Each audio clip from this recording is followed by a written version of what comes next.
hell that I was in, I'd do anything to be better. I thought like a lunatic. You gotta just have like that little bit of hope that it will get better. You're gonna make it. This began my surrender. I am a witness of my own growth. It's a life beyond your wildest dreams, and I just have to say, it works if you work it. My story, that's what I share. You're listening to Far From Finished, a weekly podcast where we share new, real-life stories of hope and triumph, told by the people who live them.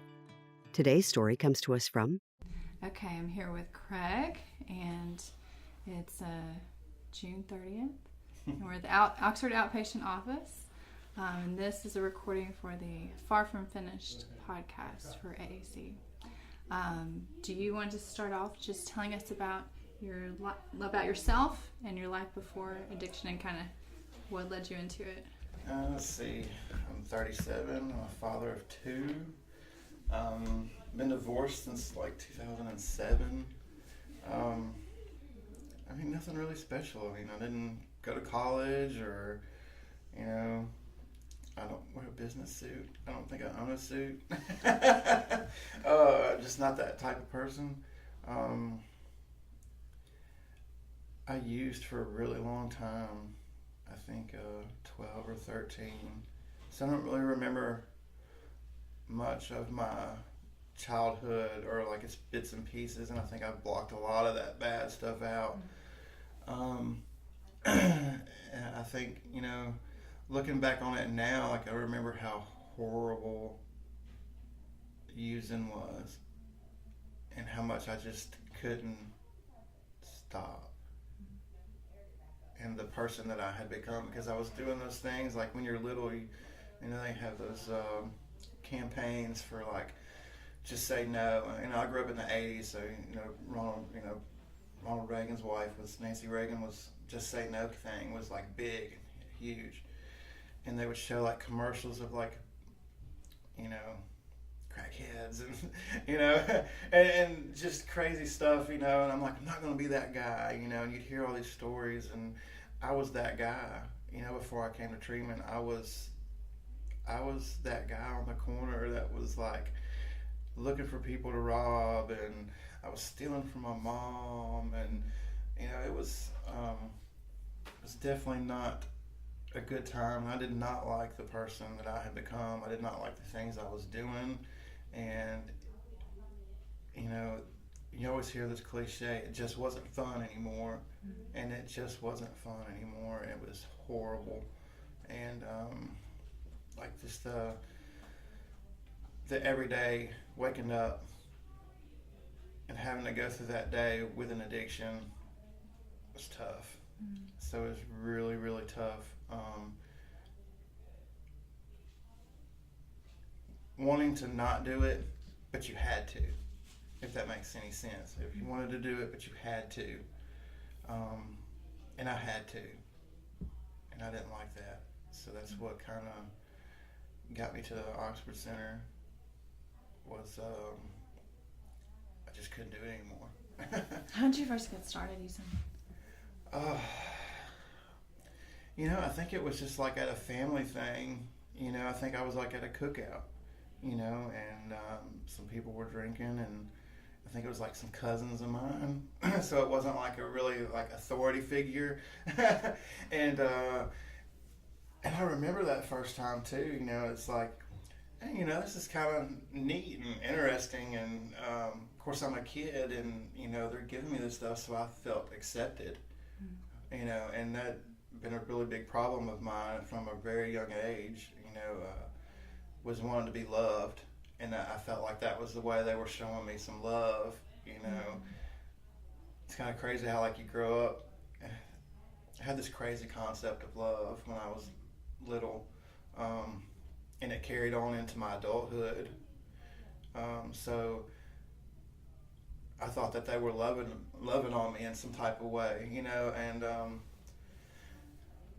of course it didn't like escalate automatically. It didn't just go from like how that first time and like every day after that. It wasn't like that. I mean, it was probably, it was very spaced out throughout those first, few years, until I was in like high school, and then it became more and more steadily, and more drugs, more different drugs, all at once, and and it just kept on going like that for, you know, till I was probably like 32, and then it just became all about one drug, and that was heroin, and it was just all about that for until I got here when I was like 34. So you know, 2.5 years, something like that. Of, you know, that thing's a monster. Heroin is a monster, and it will make you do things you always said you would never do, and that's what it was doing to me. And that's kind of what happened. I mean, it was like I always describe it as if you could get a kiss from God, that's what using heroin was like. If you could imagine that, that's what heroin was like for me. In the beginning. In the end, it was like the devil. And it was like, you know, it pained to not have it, and it brought pain when I had it. You know, and it was messed with your mind a lot, you know. So it's kind of like, you know, how my drug use went. It just became, you know, it started off slow, and it just progressed into like this, even though I wasn't, you know, there was a time I was doing all kind of stuff, and then it was just all about one thing, and that one thing had me and wouldn't let go. You know, I gave up everything else to have that one thing. All the other drugs, all the people, anything that I could get my hands on to get that one thing. Wow. And that's kind of, you know, what led me here, is because I wanted to die, and I tried to commit suicide. I was very unsuccessful at it. And that's kind of, you know, I had no more money. I didn't know what I was going to tell my parents. I didn't know what I was going to do, so I just checked myself into like a detox, and then they were like, well, we can only keep you here so long, because that's the way they operate. You know, insurance only pays for those type of places for so long. And I was like, we can't find a bed because we think you need to go to a residential treatment facility, and we don't know if we're going to be able to keep you. And I was like, look, if I leave this, because they kind of have you on lockdown. It's kind of like jail, but it's not like jail. And so I was like, if you let me walk out that door, I'm probably not going to come back, and I'm probably going to be dead within no amount of time. Because that's where I was at. It's like physically, mentally I didn't want to leave, but physically I did. And about 5 or 6 hours later, they came back to me and was like, "Look, we're not going to let you leave. We're going to figure out something." And that's when they said that they had a bed here at Etta at the Oxford Center. Of course, I had never heard of Etta, and I've lived in the South all my life. I knew where Oxford was and everything around it, never heard of Etta, and that's where I ended up going. And I was like, thank God it's out here, because I would not been able to find my way to a main road or anything like that. And it was beautiful out there, and it was great, and it was peaceful.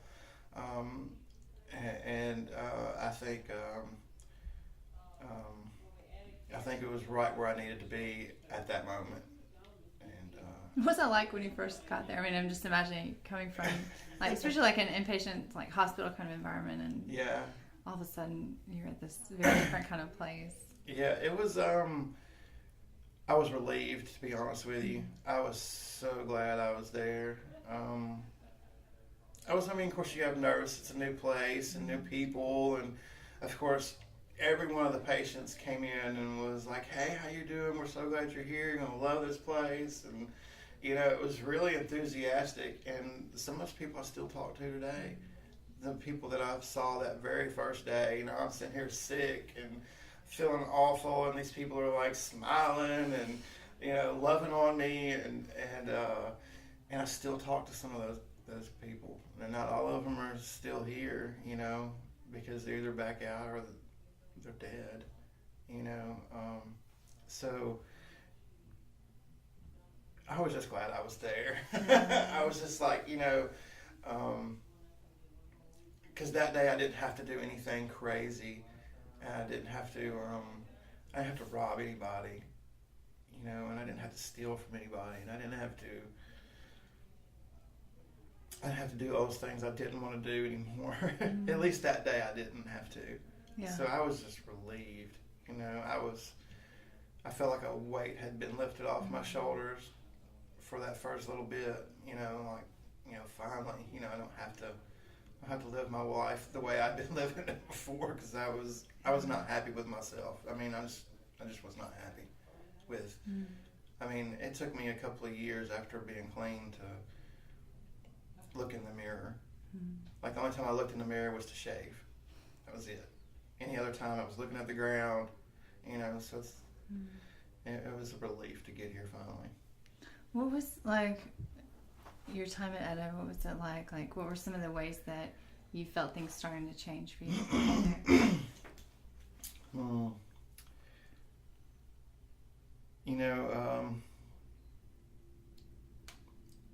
I immediately warmed up to the people that were there, especially like the patients. I think there was like 30 of us there. And of course we all kind of grew up around here or in this, tri-state area. And so we had a lot of similarities, and of course, you like this football team or that football team, or you went to this school or that school, and you would joke with each other. I think we laughed uncontrollably for those first 30 days. So I created a lot of good bonds and relationships with people that, I've watched them grow, I've watched them fail, they've watched me grow, they've watched me fail, and we've all kind of like, tried to do this thing together, and, we kind of stuck it out. A few of us stuck it out, and really tried to do this thing together, because we knew we couldn't do it alone. We knew we couldn't go back home and be by ourselves. We kind of had to hold each other accountable and, give each other pep talks. We'd call each other up or text each other all the time. And we would always plan weekends and stuff like that, even after we got out of treatment. And then on top of the people that I met in treatment, you go to 12-step meetings and you kind of figure out which one you like the best, and that kind of opened the door, for me to find fellowship that I absolutely love and truly, truly grateful for, and the people that were there that got me, and that were the same kind of people that I was, and they like to do the same things that I do, and that I could connect with, and it's made my family humongous. So I have like a huge family here, and I don't know, I just felt at home that first meeting that I went to. Even though I was scared to death, I still felt at home. Like, after people started to share and their experience, or if they were having trouble, I felt at home. And as it progressed, as I went to more of those meetings, I started looking at, like, oh, we are here to help each other. It was really encouraging, and I think that's what made me want to stay, was the people that were in the room, the 12-step rooms. That's what made me want to stay. So, yeah. When you were, before you came to treatment, were you holding down a job, or like in the years, like in your 20s? Were you working, or? I was always pretty good at holding down jobs. I was always semi-functional. Yeah. And the only reason I say semi-functional is because, looking back on it now, I was, especially those last few years, I was always using at work, before work, so I really don't know how I was able to maintain employment. And I would go through spurts too where I wouldn't be employed, but not very long. I was always pretty functional. But as far as like paying my bills and being responsible with my money, or being a very good dad, and going to like school things and helping my kids with homework, no, I wasn't doing any of that. You know, the only reason I went to work was because I knew I was getting paid for it. You know, and money meant drugs to me. So, I mean, I know it seems kind of crazy, but it kind of like fit into my daily routine to go to work. You know, now I might be late and I might leave early, and I'm going to do as less as possible that I could while I was there. So I wasn't a very good employee, but I was always able to, you know, hold down employment or find, you know, some kind of work to do, you know, or, you know, it just never was very difficult for me anyway. I mean, I'm sure for some people it is very difficult, and I see people that, you know, I haven't worked in 2 years, have this big, you know, when they get clean, they're like, I don't know what I want to do, I get in a job, I haven't worked, and, you know, or I've worked 15 places in the last 3 years, you know, and that doesn't look good either. And it's like, you know, it's going to be okay, and it was okay for me, and it's going to be okay for you, and it all works out. So, I mean, yeah, I guess like you could say I was functional, semi-functional. What is it like, I mean, you know, to be in this place now where, you know, you've been clean for several years, and it sounds like you have sort of a leadership position in the recovery community here where you're able to now encourage other people. Well, do you see it that way? I'll say this, I don't have several years, so I'm going to correct you on that one, because I've been in recovery for several years. I have relapsed. I struggle, you know, and, you know, I think for the first little bit, you know, I was so involved, and I did so many things that, you know, I put myself on a pedestal, you know, and I hid my relapse for a really long time. But when I finally was like, okay, I can't take it anymore, like just the love that I got was just unbelievable. And, you know, to know that I wasn't the only one that had been doing it, because I said something about it, it made somebody else say something about their problems too, because they're doing the same thing I was doing at the same time. You know, even though we didn't know anything about each other, they were doing the same thing. And and I guess, like, you know, I don't really look at it as like a leadership type role. I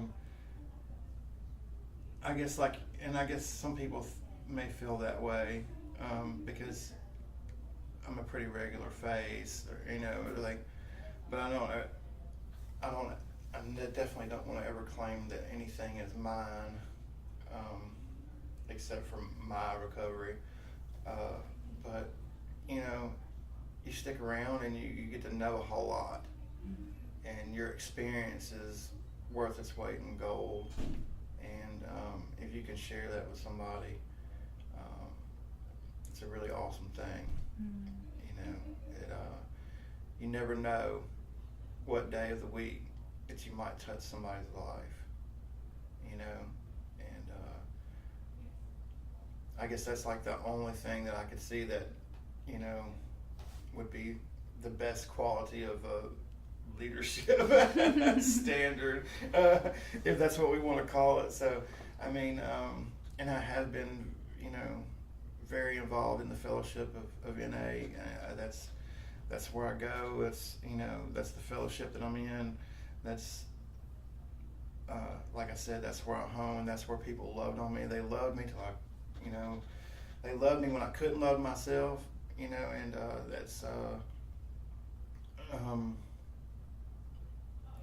that's where I get down at, you know, and there was people already there, like I, with Clean Time, that showed me how to live. Because before I got here, I was dead. I didn't have a life before this, really. NA gave me a life. It didn't save it. It gave me one. So I'm really, really grateful for that. And we were talking about leadership. I'm just a trusted servant. They allow me to be a part of it, and I try to do it the best I can, and I don't always come through, and I make mistakes, and because I'm still a newcomer. I've been around here for 3 years, and I'm still a newcomer. I got a lot to learn. They say you're still a newcomer, until you have 5 years, and I was just like, oh, geez. But it's okay, They told me to keep coming back, and that's exactly what I did, and I haven't gone anywhere. I've always stayed around the rooms, even if I went back out, I always stayed around, and I'm working on 9 months now, so recovery's kind of tricky. So recovery's kind of tricky, so you have to really, and the thing about it is, you just keep trying, and one day we're going to get it right, Well, it sounds like you are, are at a place where you talk about connecting with people, you talk about that very easily and receiving love from people. And was that always the case for you, or No. was there anything like that happened in, like working with therapists or something that helped you be able to kind of be able to relate in those relationships that have been so important? I think it's something that, like I was telling you earlier, I was always confused about love. Yeah. So, and that was any kind of love, like, love from my father or from a friend or a girlfriend. It was always, my perception on it from jump was very skewed, to say the least. And I think one thing that's helped, or it's been several things, and it wasn't always easy to accept someone's love. It was always easy for me to give a little. In the beginning, it was very little. Because I didn't love myself when I first got here. I was so mad at myself for letting it get this bad. I was so mad at just a lot of different things. And I think what helped was, they say work steps. They say get a sponsor. They say go to meetings and do service work. So I think all those things kind of, over time, developed what I have today. And it wasn't always easy. Like, I would shut down. I don't take compliments very, very well. Or I didn't, let's say. I do now. It's not, nearly as tragic. I know somebody's probably going, a compliment. I was like, yeah, it's there. it exists. And like people would tell me, good job, and I just couldn't believe that I was doing a good job, because I had been doing all these terrible things. And so I think really, if I could say one thing that helped me be able to accept someone's love, accept my own love, and give somebody some love is working steps and developing a relationship with my higher power. Because a lot of it talks about this in some of our literature. Love is where we find our freedom to exist. And that's pretty powerful stuff right there. And just a few little words right there. It took me a really long time to really get that. So the first time I heard that, it didn't just, sunshine and doves start pouring down on me. It was, it took a little while for that to get there. And it took me some growing. It took me making a lot of mistakes to figure out this whole thing of that whole concept of what love really is, Um, so yeah, they say love's an action word. So, Yeah. it's not something you just say. It's Right. something you do. So you gotta be able to show it. And it took a little while to get there, but now I'm here, and life's good. Life's real good with a little bit of love, and it just starts out with a little bit, and it just grows and grows and grows and grows. So that's kind of how I kind of got it. It's kind of how it was for me, as far as accepting other people's love and knowing how to show it, because I sure didn't know how to show it when I got here. I didn't know how to be a dad. I didn't know how to, I'd hug them and tell them I love them. But what I had to do for them, I wasn't there for them, I wasn't there for anybody. I wasn't even there for me. It took a really long time for me to be okay with the person who I was and the person that I am now,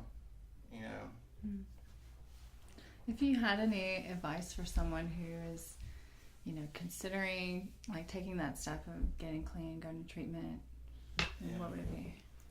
Do it. Even though you're scared to death. I was scared that I wasn't going to like the person that I could be.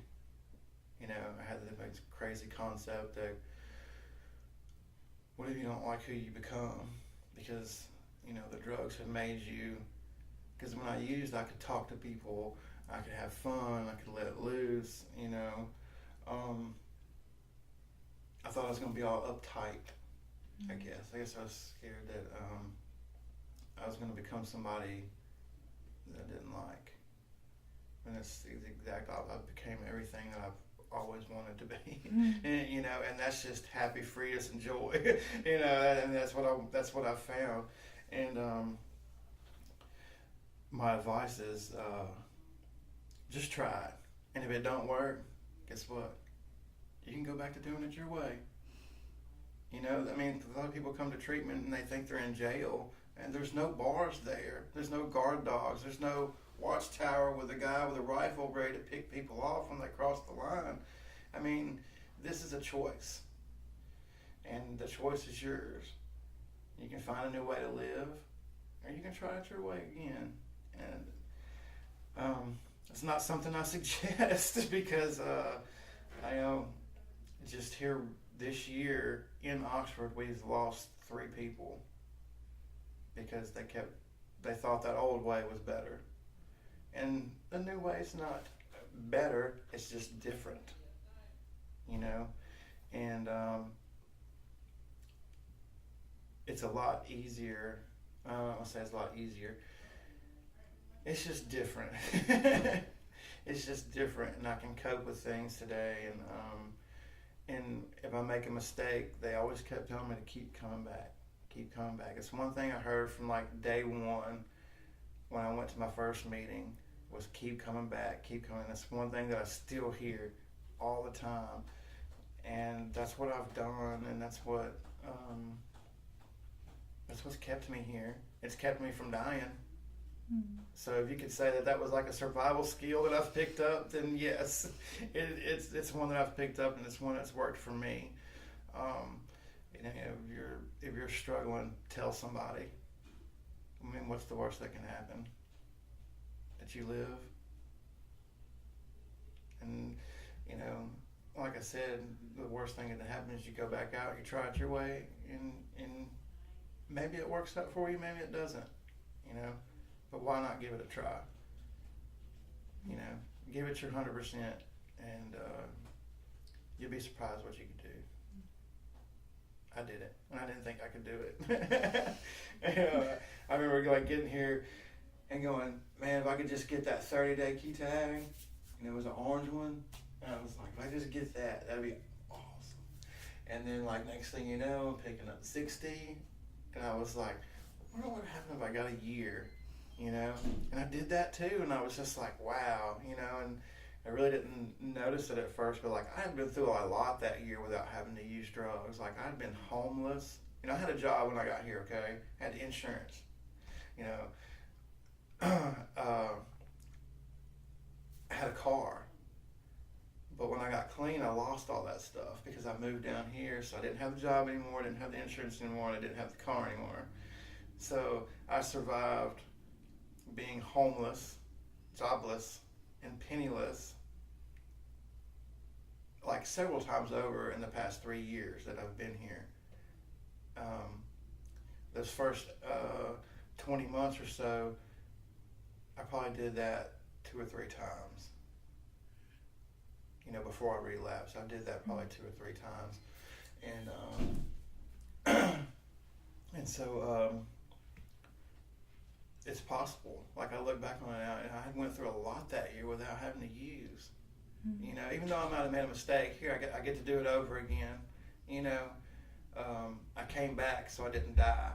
So I can, you know, and it's okay. You know, it doesn't, like, I don't like, oh, you should have just, you know, you could have 3 years by now. And I'm like, you know, so what? I'm still here, I'm still alive, and I'm still going, and life is good again, you know, because I allow it to be.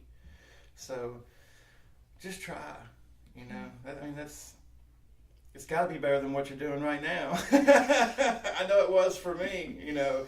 I was out there eating 3 squares a day, and we played cards and rode horses, and, you know, we went to meetings, and we laughed and watched movies and stayed up too late, and, you know, so, I mean, and then I found this new way to live. So, I mean, that's what it was for me. Yeah. You know, maybe somebody will get something out of it and give it a try, you know, because it was a lot better than what I was doing, because I didn't have to wake up dope sick, number one. I didn't have to worry about food, number two. And for that day, I didn't have to hurt anybody. You know, for that day, I didn't have to hurt anybody. And that was it was a powerful thing for me. Most of all, I wasn't out hurting myself, you know, and I was trying to get better. So that's definitely what it was for me.